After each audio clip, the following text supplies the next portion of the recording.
Ni Machi 8, 2025. By the way, ilikuwa ni siku ya dabi ya Tanzania, dabi ya Kariakoo, ambapo Young Africans na Simba ilibidi wakichape pale dimba la Benjamin Mkapa kutokana na sababu ambazo zilikuwa zimeorodheshwa. Dabi hiyo haikuweza kufanyika, jambo ambalo lilileta mshtuko kinoma kwenye mitandao kijamii. Kila moja alikuwa na komenti la kwake, maoni alikuwa ni mengi kinoma. Leo ni tarehe 10, leo ni tarehe 11, by the way.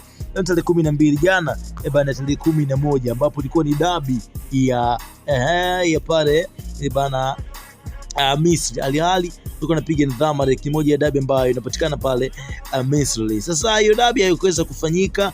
Zamalek bana wenyewe wanakuambia, Al Ahly wenyewe wanakuambia kwamba hawako tayari kuweza kuchapa au kupiga dabi hiyo kama mwamuzi atatoka katika ligi ya ndani. Sasa wanachokitaka wenyewe, mwamuzi aweze kutokea nje ya ligi hiyo. Of course huu ni msimamo ambao tunauona unaweza kutokea katika nchi hiyo, kufuatiwa bana mwamuzi ambaye anatakiwa kuchezesha mchezo huo. Wao Zamalek bana ni kama Yanga tu, wao hawana shida yoyote ile.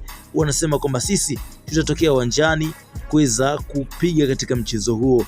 Jambo hili lina tofauti sana na tafrani ambayo imeweza kutokea wiki iliyopita kufuatia mchezo wa Yanga na Simba. Sasa watu wamezidi kucompare zaidi kuhusiana na hizo issue mbili ambazo zimezidi kuhappen. Maoni yako ni yapi bana kuelekea mchezo huu wa bana kule Cairo, kwa sababu dabi hiyo imeonekana kuwa na utata, dabi hiyo imeonekana kuwa na ugumu, imeonekana kuwa na shida kinoma, kwa sababu bana Al Ahly wamegomea mchezo, hawataki kuchapa dabi hiyo. Kwa hapa Bongo ilikuwa hivyo, tuliona Simba waweza kukataa mtaki Alajiga, lakini hawakuweza kufika mbali kuweza kumchukua muzi kutokea nje. Mimi naitwa Chris.